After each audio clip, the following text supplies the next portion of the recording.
স্বপন দাশগুপ্ত, রাজ্যসভার প্রাক্তন সাংসদ, পদ্মভূষণ পুরস্কার প্রাপ্ত এবং তিনি নিজেও অত্যন্ত বিশিষ্ট একজন সাংবাদিক, লেখক, কলামিস্ট। আজকে কিছু গুরুত্বপূর্ণ বিষয় নিয়ে তিনি আপনাদের সামনে তার বক্তব্য রাখবেন। আপনারা দয়া করে তার বক্তব্য শুনুন। স্বপন দা। নমস্কার, শোনা যাচ্ছে? এটা কি পড়াতে? হ্যাঁ, ঠিক আছে। নমস্কার। আজকে আমি বিভিন্ন জিনিস নিয়ে কথা বলবো, কিন্তু আমি শুরু করছি একটা জিনিস নিয়ে। গত 15 বছর ধরে পশ্চিমবঙ্গকে 12টা বাজানোর যে পরিকল্পনা মমতা ব্যানার্জি নিয়েছেন, তার কিছু কিছু অসমাপ্ত পয়েন্টস আজকে উনি আবার ধর্ণা করে সেটাতে মধ্যে কভার করতে চেষ্টা করছেন। আজকের যে ওনার মেট্রো চ্যানেল, ওয়াই চ্যানেলের সামনে যে ধর্ণাটা প্ল্যান করা আছে, সেটা একদিক থেকে উস্কানিমূলক, যার প্রধান উদ্দেশ্য হচ্ছে কলকাতা শহর এবং বিভিন্ন জায়গায় সাম্প্রদায়িক একটা অস্থিরতা আনা।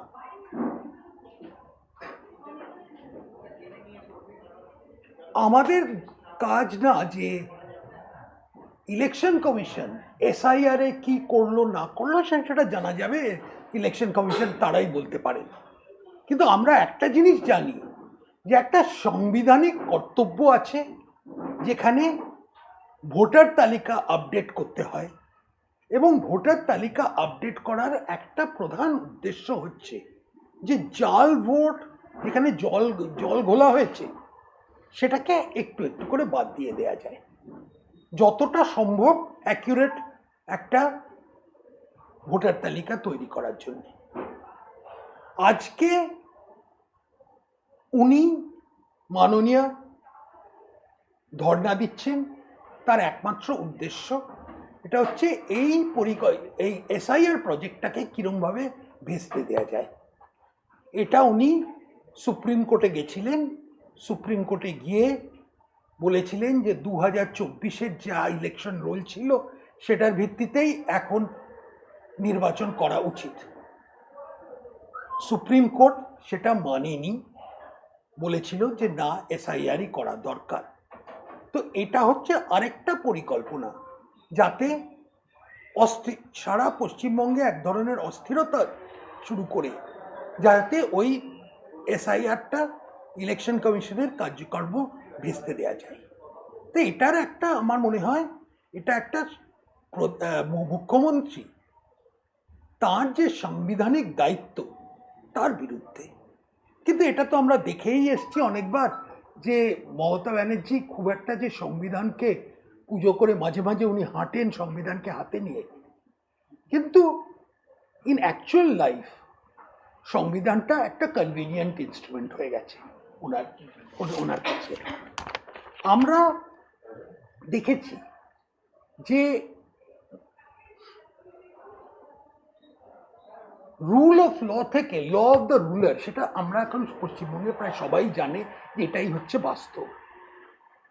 তাই আমরা আমাদের যে পরিবর্তন যাত্রা চলছে, তাতে এক ধরনের ওনার যে অহংকারটা, তাতে সেটাকে চুরমার করে আমরা ভেঙে মানুষের সামনে আমরা আনতে চাই, যে তারা যেন সামনের নির্বাচনে এটা নিয়ে চিন্তা করে এবং ঠিকমতোভাবে ভোট দিতে পারে। ন্যায়ের উপর যে কি ধরনের তার অত্যাচার, মানে অ্যাসল্ট অন জাস্টিস যাকে বলে ইংরেজিতে, যেটা হয়েছে, তাতে আজকে পশ্চিমবঙ্গে এমন অবস্থা হয়েছে যে নারী সুরক্ষা প্রায় একদম কাল্পনিক হয়ে গেছে। আজকাল দেখতে পারি হাওড়ার রাস্তাঘাটে লোকে এসে কারুকে গুলি করে চলে যেতে পারে। মালদাতে এমন বাচ্চা বাচ্চা ছেলেরা তারা গিয়ে গুলি চালায়। এইটা হচ্ছে আজকে পশ্চিমবঙ্গের বাস্তব। আর এই বাস্তবটা থেকে আমরা যদি আরেকটাকে পরিবর্তন করতে চাই, সেটাই পশ্চিমবঙ্গের ভারতীয় জনতা পার্টি আমাদের এটাই একমাত্র উদ্দেশ্য। আমরা এটাও দেখতে পাচ্ছি যে ওয়াকফ আইনের বিরুদ্ধে যে ধরনের একটা ম্যানুফ্যাকচার্ড আন্দোলন তৈরি হয়েছিল, সেই আন্দোলনের কারণে জাফরাবাদে হরগোবিন্দ দাস আর তার পুত্র চন্দন দাসকে কিরকম নৃশংসভাবে বাড়ির সামনে হত্যা করা হয়েছিল। আমরা দেখেছিলাম 2026 জানুয়ারি মাসে 3 জন আলাদা আলাদা ইনসিডেন্টে মুর্শিদাবাদ এবং দক্ষিণ 24 পরগনার মধ্যে 3 জনকে কিরমভাবে লিঞ্চ করা হয়েছিল। আমরা দেখলাম তার আগেও গত নির্বাচনের সময়ই আমরা দেখেছিলাম যে সন্দেশখালিতে কি ধরনের একটা প্যারালাল সরকার চালাচ্ছিল শেখ শাহজাহান, এবং তার কি ধরনের দাবি ছিল। সব রকমের প্রশ্রয় এগুলোতে দিয়েছিলেন আমাদের তৃণমূল সরকার, তৃণমূল কংগ্রেসের সরকার। আর এটা আজকের না, এটা ধরো 15 বছর ধরে এটা চলছে। আর সব থেকে বড় হচ্ছে যে মহিলাদের ওপর যে ধরনের আক্রমণ, সেটা আমরা দেখতে পাই। অনেক সময় মাননীয় বলেন যে উনি হচ্ছেন মহিলা মুখ্যমন্ত্রী, কিন্তু তারও একটা দায়িত্ব থাকে মহিলাদের ওপর, মহিলা সুরক্ষার ওপরে। কিন্তু এনসিআরবির রিপোর্টে দেখা যাচ্ছে যে পশ্চিমবঙ্গে সারা ভারতবর্ষে যতগুলো অ্যাসিড অ্যাটাক আছে তার 28% হচ্ছে পশ্চিমবঙ্গে। এটা একটা মানে আনএক্সেপ্টেবল লেভেল। পশ্চিমবঙ্গে খালি 3.7% কনভিকশন রেট। তার মানে নামকাওয়াস্তে লোককে, যারা মহিলাদের ওপর আক্রমণ করে, যা নির্যাতনের জন্য যাদের দায়ী, মানে যাদের এগেনস্টে পুলিশ কিছু করেছে, 3.7% তার কোনো কনভিকশন রেট। এর মানেটা কি? এটা দেখলাম আমরা যে আরজি করের আন্দোলনের সময়, আরজি করের যে ঘটনাটা হলো, যে কোনো রকমের জাস্টিস আমরা কোনোভাবেই আশা করতে পারি না এই সরকারে। সেটার কারণ হচ্ছে যখন প্রশাসনটাই মানুষের বিরুদ্ধে কাজ করে, তখন এই ধরনের এক ধরনের জাস্টিস পাওয়া একটা অসম্ভব ব্যাপার হয়ে যায়। আজকে আমরা যখন বলি যে প্রধানমন্ত্রী যে কথাটা বলে গেছেন যে পশ্চিমবঙ্গে মহা জঙ্গলরাজ চলছে, সেটা একদিক থেকে খুবই লজ্জার বিষয়। আগে লোকে হাসাহাসি করতো বিহারকে নিয়ে যে ওখানে জঙ্গলরাজ ছিল, কিন্তু পশ্চিমবঙ্গে তো একবার উপরে উঠে গেছে। ইন দ্য ক্রাইম লিগ এখন ওয়েস্ট বেঙ্গল তো মানে একদম টপ পজিশনে চলে গেছে। তার উপর দুর্নীতি, যেটা আগে আমাদের সমাজের মধ্যে খুব কম ছিল, আমি বলবো না যে ছিল না, কিন্তু কম ছিল, সেটার পরিমাণটা কোথায় গিয়ে পৌঁছেছে।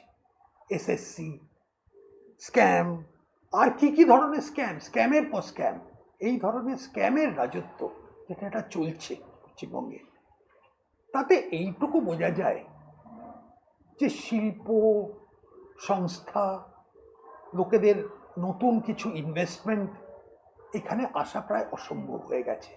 আর সব থেকে যেটা চিন্তার বিষয় হচ্ছে যে আমাদের ছাত্রছাত্রীরা, যুবক যুবতীরা কাজ না পেয়ে ওই ওয়ান ওয়ে টিকিট নিয়ে চলে যাচ্ছে। তারা একদিক থেকে পরিযায়ী শ্রমিক হয়ে যাচ্ছে, স্কিল্ড পরিযায়ী শ্রমিক বা আনস্কিল্ড পরিযায়ী শ্রমিক, দুরকমভাবেই ওটা চলছে। তো আজকে যখন মাননীয় ধর্নায় বসবেন, তার একমাত্র ডিমান্ড হচ্ছে যে যারা ভোটার হবার যোগ্যতা নেই, সে বিভিন্ন কারণে হতে পারে, ডুপ্লিকেট নাম হতে পারে, কেউ মৃত হয়ে মানে জীবিত নেই, বা কেউ নাগরিকও না হতে পারে, বিভিন্ন কারণে যাদের ভোটার তালিকায় ইনক্লুড করা একটা প্রশ্নচিহ্ন আছে, গায়ের জোরে উনি চাইছেন যে সবাই যে যা পারে ঢুকে পড়ো, যাতে 30 লাখ 35 লাখ 40 লাখ বোগাস ভোটার থাকে। আসল পরিমাণ ভোটারে কতটা থাকবে এটা জানি না, এটা আলটিমেটলি দেখা যাবে যখন ফাইনাল রোলটা থাকবে।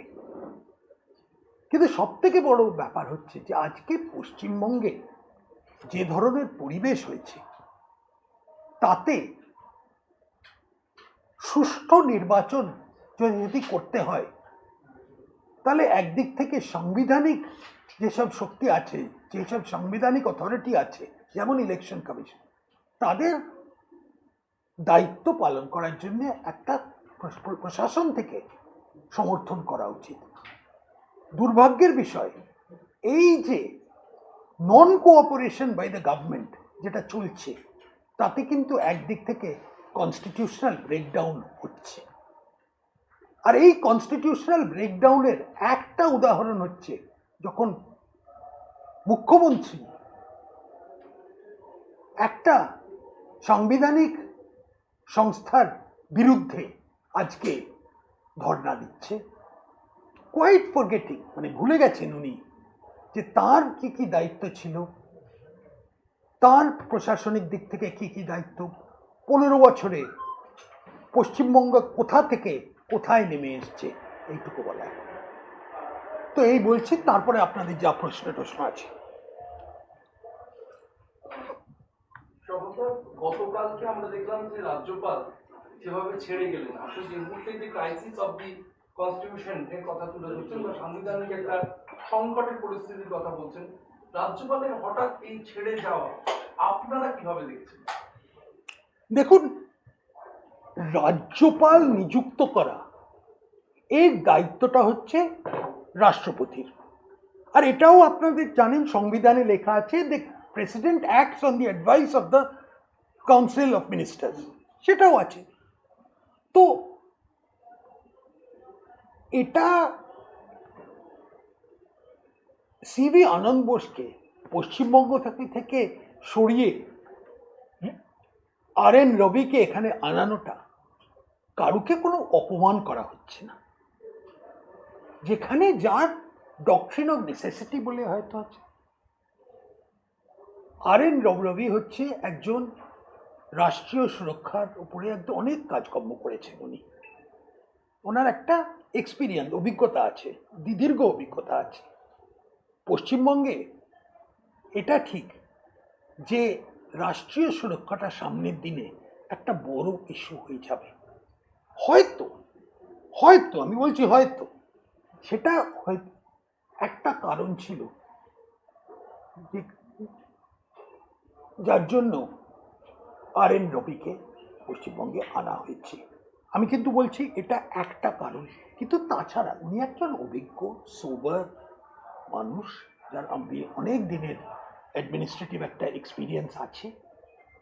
তো ওনাকে আনাটা যে কোনোভাবে একটা অপমানজনক ব্যাপার, যেমন মুখ্যমন্ত্রী বলতে চেষ্টা করেছে। মুখ্যমন্ত্রী কিছুদিন আগে বলেছিলেন যে সিভি আনন্দ বোসের যোগ্যতা নেই, সেই চরিত্রর একটা অনেক কিছু গন্ডগোল আছে, সে কারণে ওনাকে চলে যাওয়া উচিত, এটা বলেছিলেন উনি। এখন উনি ওনাকেই একদম মানে অনেক বলছেন যে কি দয়া ওনার উপরে। তাহলে ওইসবের মধ্যে আমরা যেতে চাইছি না, কোনো ব্যক্তিগত ব্যাপারে যাওয়া উচিত না। কিন্তু একটা জিনিস আশ্চর্য লাগে যে যাকেই রাজ্যপাল নিযুক্ত করা হোক, আমার মনে হয় মমতা ব্যানার্জি তারই মধ্যে একটা কিছু নাকি কিছু একটা ত্রুটি বার করবেন। সব রাজ্যপাল তো ওনার রাজ্যসভার লিস্টের মতো হতে পারে না, না, এটা বলা হচ্ছে মমতা বন্দ্যোপাধ্যায় গতকালের পোস্ট, এক্সেন্ডেড পোস্ট আপনি নিশ্চয়ই দেখেছেন, বা দেখেছি। তৃণমূল কংগ্রেসের তরফ থেকে এটা একটা গতকাল থেকে তৈরি করা হচ্ছে যে এটা বড় কিছু হতে চলেছে, যেটা বিজেপির গেম প্ল্যান, এবং এই বড় কিছুটার একটা আশঙ্কা তৈরি করা হয়েছে, এরকম একটা সোশ্যাল মিডিয়াতে পোস্ট হচ্ছে। তা এই বিষয়টাকে নিয়ে যদি একটু কিছু বলেন। দেখুন, এক ধরনের রাজনীতি হচ্ছে কনস্পিরেসি থিওরি বার করা। সে কনস্পিরেসি থিওরি যদি আপনি মানেন, তাহলে হয়তো বিরাট কিছু হতে চলেছে। এটাও বলতে পারেন যে ইরানে একটা ওই ভয়ঙ্কর কিছু হচ্ছে, তার সঙ্গে পশ্চিমবঙ্গের নির্বাচনের কোনো একটা লিঙ্কেজ পাওয়া যাবে। এই ধরনের যুক্তি আপনি দিতে পারেন, কিন্তু আমার মনে হয় না যে এমন কোনো, আমাদের একমাত্র সত্যি একটা পরিকল্পনা আছে ভারতীয় জনতা পার্টির, সেটা হচ্ছে একটা পরিবর্তন আনা, ইলেকশনে জেতা, তৃণমূল কংগ্রেসকে 15 বছর পর ক্ষমতাচ্যুত করা। এগুলো ওপেন ডিক্লেয়ার্ড, এতে কোনো সিক্রেট কিছু নেই। এটা হচ্ছে আমরা 26-এর ইলেকশন লড়ছি জিতবার জন্যে, এখানে একটা সুষ্ঠু সরকার গঠন করার জন্য, বাংলাকে তার পুরাতন গর্ব এবং ইজ্জতটা ফেরত আনার জন্য। এটাকে যদি আপনি মনে করেন একটা বিরাট চক্রান্ত, তাহলে হয়তো এটাই চক্রান্ত। না, এই যে বলা হচ্ছে, আপনি বলছেন না, না, ইলেকশনের কথা যখন বিজেপি বলছে, তখন পাল্টা বলা হচ্ছে আসলে ইলেকশনটাই চাইছে না বিজেপি, এবং রাষ্ট্রপতি শাসন জারি করে আলটিমেটলি একটা কন্ট্রোল নিতে চাইছে বিজেপি, সেই বিষয়টা। দেখুন, এই এসআইআর প্রক্রিয়াটাকে কতভাবে স্যাবোটাজ করার চেষ্টা ভারতীয় জনতা পার্টি করেনি। এটা করেছে তৃণমূল, তারা অন দ্য গ্রাউন্ড করেছে, কোর্টে গিয়ে অনেক রকম ডিলেইং ট্যাকটিক্স করেছে। এমন ওরা চেষ্টা করছে যে যাতে হয়ে যায় যে 2024-এর ভোটার তালিকায় যেন এখানে আরেকবার চলে। তো এটা তো হচ্ছে না। নতুন এসআইআর এখন হচ্ছে, মানে ইলেকশন কমিশন এবং সুপ্রিম কোর্ট দুজনেই বলে দিয়েছে যে এসআইআর হবে, তার জন্য যত টাইমই লাগুক। আমি মনে করছি না যে এটার মধ্যে ভারতীয় জনতা পার্টির কোনো রোল আছে। বাইরের কথা বলুন না, তখন থেকে আপনি অনেকক্ষণ ধরে কথা বলছেন, বাইরে চলে গেল, প্রেস মিট চলছে। ঠিক আছে, বলুন, প্রশ্ন করুন। সমাজ যেটা আপনারাও বারবার বলছেন যে কোনো স্কিম বা কোনো ভাতা বন্ধ হবে না, কিন্তু স্বরূপনগরে আমি জানি না আপনি কি বলবেন, আপনাদের হরিণঘাটার বিধায়ক অসীম সরকার বলেছেন যে যে যুবকরা ভাতা নিচ্ছে তারা কাজ করতে পারবে না, তারা জীবনে ভাতা হতে পারবে না। আমাদের ম্যানিফেস্টোতে ভাতা নিয়ে কি থাকবে এটা কদিনের মধ্যেই আপনি জানবেন। কিন্তু আমি মনে করিয়ে দিই যে 3 দিন আগে মাননীয় অমিত শাহ কতগুলো প্রতিশ্রুতি দিয়ে গেছিলেন। একটা হলো ডিএ নিয়ে একটা যে যার ডিএ যে এরিয়ার যতটাই থাকবে সেটা এখন দেয়া হবে 45 দিনের মধ্যে। উনি বলে গেছেন যে যেগুলো সরকারি চাকরি, যেটা কন্ট্রাকচুয়াল এমপ্লয়িজদের দিয়ে এতদিন ভরানো হচ্ছিল, সেখানে একটা স্থায়ী। এইটা হচ্ছে ভারতীয় জনতা পার্টির অ্যাপ্রোচ, এটাই হচ্ছে দিশা। কোনোভাবেই আমি মানে দায়িত্বের সঙ্গে বলতে পারি যে যা বেনিফিটস, যা সুবিধে পশ্চিমবঙ্গের মানুষ এখন অবধি পেয়েছে, সেগুলো তো থাকবে, হয়তো তার বেশিও হতে পারে। আমাদের বিরোধী দলের নেতা উনি বলেছেন যে লক্ষ্মীর ভাণ্ডারটা 3000 টাকা হবে। সেটা হয়তো আমরা আমাদের ম্যানিফেস্টোতে আবার বলবো। তাই জন্যে যে একজন বিধায়ক কি বলেছে সেটা পার্টির পুরো নীতিটা নির্ধারিত করে না।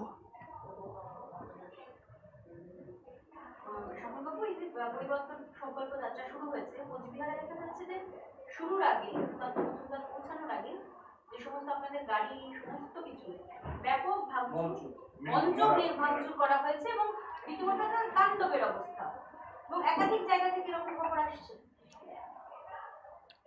কিছুক্ষণ আগে আপনারা জিজ্ঞেস করেছিলেন চক্রান্তের ব্যাপার। আমি এখন যদি বলি যে সুষ্ঠু পরিবেশে নির্বাচন করার বিরোধিতা সব থেকে বড় কে করছে, এটা হচ্ছে তৃণমূল কংগ্রেসের মাসল পাওয়ার, তৃণমূল পাওয়ার যে বিশ্বাস যে তারা তৃণমূল ছাড়া আর কেউ নির্বাচনে পার্টিসিপেট করতে পারবে না। একটাই ভোট থাকবে, একটাই সিম্বল থাকবে, সেটা তৃণমূলের লোককে তাকেই দিতে হবে। এখন আপনি দেখুন, যখন বিরোধী দলের নেতা তাকে যদি 100 বারের চেয়েও বেশি কোর্টে যেতে হয় একটা পারমিশন নেবার জন্য, এই পুরো পরিবর্তন যাত্রাটার জন্যও আবার কোর্টে আমাদের যেতে হয়েছিল, সব কিছুর জন্যই কোর্ট। এটা কি রুল অফ লয়ার্স হচ্ছে আইনজীবীদের জন্য পুরো ব্যবস্থাটা? তাই আজকে পরিবর্তন যাত্রার উপরে যে আক্রমণটা, এটা একটা হচ্ছে পার্ট অ্যান্ড পার্সেল, যেটা তৃণমূলের চরিত্র, এইটাই বলে মহাজঙ্গল রাজ।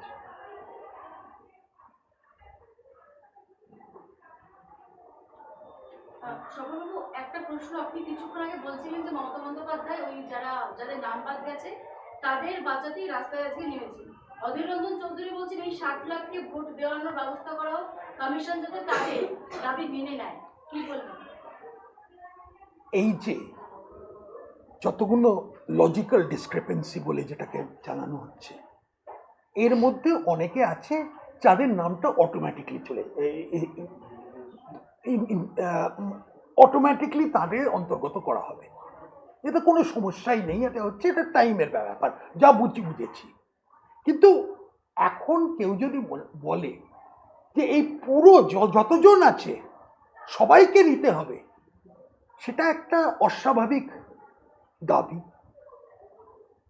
আমাদের উচিত একটু অপেক্ষা করা উচিত, লাস্ট যে লিস্টটা বেরোবে তাতে কার কার নাম বাদ আছে, তার মধ্যে কিছু অ্যাপিল করার মানে স্কোপ আছে কি না, ন্যায্যভাবে তাদের নাম বাদ গেছে কি একটা কোনো অজুহাতে, একটা ছোটোখাটো অজুহাতে তাদের নাম চলে গেছে, এগুলো একটু অপেক্ষা করতে হবে। কেন যে মানে এসআইআর প্রজেক্টটা একটা বিরাট প্রজেক্ট, পশ্চিমবঙ্গের ভোটার তালিকাটাকে একদম ঠিক মতো করে রাখা, তাই জন্য একটু ধৈর্যটা হয়তো ধরতে হতে পারে। অধীরবাবু যদি বলতেন যে আমাদের দেখতে হবে যে সারা ভারত মানে যাদের ভোট দেবার অধিকার আছে, ভারতীয় নাগরিক যাদের ভোট দেবার অধিকার আছে, তাদের কারুর যেন নাম বাদ না যায়, যে কথাটা ভারতীয় জনতা পার্টি সবসময় বলে এসছে, সেই কথাটাই আমরা আরেকবার বলে আসছি, যে যাদের ভোট দেবার যোগ্যতা আছে, যারা ভারতীয় নাগরিক, মানেই হচ্ছে ভারতীয় নাগরিক ছাড়া আর কেউ ভোট দেবার যোগ্যতা নেই এই ইলেকশনে, তাদের সবাইকার নাম থাকতে হবে, অ্যাজ লং অ্যাজ সে নামগুলোর ডুপ্লিকেট নেই বা অন্য কিছু ওই ধরনের কোনো সমস্যা নেই। তো অধীরবাবু যা চাইছেন হয়তো মোটামুটি আমরা তাতে মেনে নিচ্ছি, কিন্তু উনি চাইছেন কমপ্লিট উইথাউট এনি স্ক্রুটিনি, আর আমরা বলছি যে একটু স্ক্রুটিনাইজ করো তারপরে। শেষ প্রশ্ন আমার, তৃণমূল কংগ্রেস ফের অভিযোগ করছে ভিডিও পোস্ট করে সোশ্যাল মিডিয়ায়। সরি, আরেকবার বলুন। তৃণমূল কংগ্রেস অভিযোগ করছে সোশ্যাল মিডিয়ায় ভিডিও পোস্ট করে বাংলার মনীষীদের আপনারা ভিন রাজ্য থেকে নেতাদের নিয়ে এসে ফের অপমান করছেন, এবং পুষ্কর সিং ধামি উত্তরাখণ্ডের মুখ্যমন্ত্রী বঙ্কিমচন্দ্র চট্টোপাধ্যায়কে বঙ্কিমচন্দ এবং রামকৃষ্ণ বঙ্কিমদা না বঙ্কিমচন্দ বলেছেন, উনি বলেছেন বঙ্কিমচন্দ, গতকালে শ্রী রামকৃষ্ণ পরমহংসদেব বলেছেন রামচন্দ্র। এইটা নিয়ে আপনাদের বিরুদ্ধে ফের আপনারা বাংলার মনীষীদের অপমান করছেন, এই সমস্ত নেতাদের নিয়ে এসে অভিযোগ করছেন সরাসরি।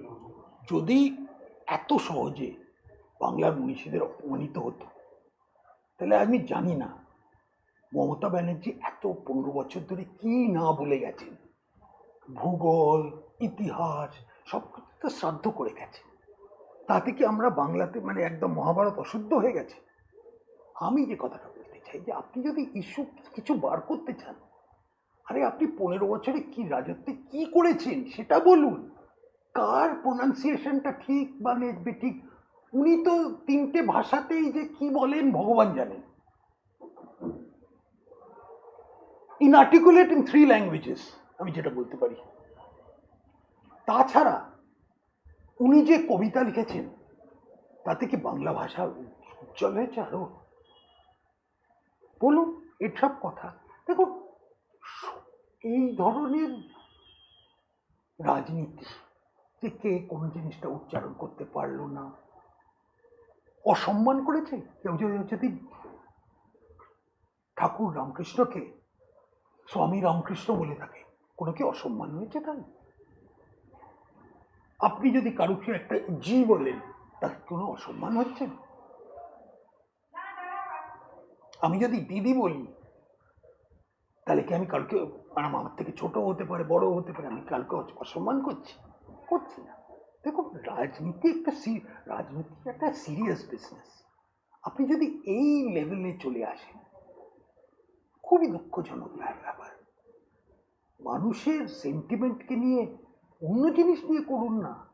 কিরকম প্রশাসন দিলেন, আইন শৃঙ্খলা কেমন আছে, বাংলার কি মুখ উজ্জ্বল হয়েছে না উজ্জ্বল হয়নি, সেই সব নিয়ে করুন।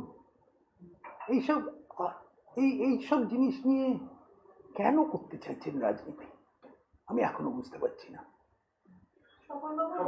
এটাতে একটা সেটা হচ্ছে একটু আগে আপনি যা বললেন যে তুফানগঞ্জের ক্ষেত্রে পেশি শক্তির ব্যবহার করা, নিউ টাউনের ক্ষেত্রে দেখা গেল পুলিশের থেকে অনুমতি না দেওয়া, অর্থাৎ বাইক র্যালি করা হচ্ছিল পরিবর্তন যাত্রার প্রচারে, সেই সময় পুলিশ বাধা দিল এবং বললেন আপনাদের বাইক র্যালির অনুমতি নেওয়া হয়নি।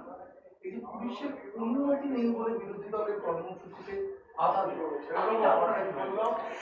দেখুন, আমরা দেখতে পাচ্ছি অনেকদিন ধরেই যে পুলিশ প্রশাসন তৃণমূল কংগ্রেসের একটা অক্সিলারি ফোর্স বলা যায়, যাকে বলে রিজার্ভ আর্মি।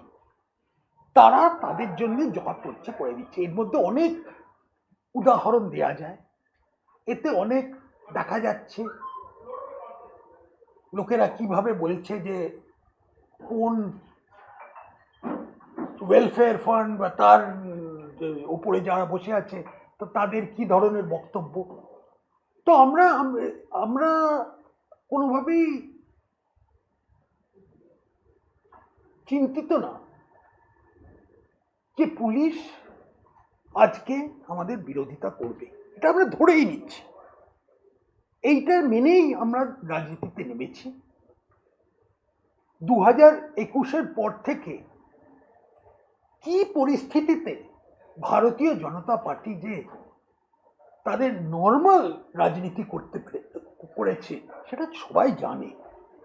এতে অনেকে ভয়ে চলে গেছে, অনেকে অন্য দলে চলে গেছে, কিন্তু আমাদের সঙ্গে আরো অনেকে যোগদান করেছে।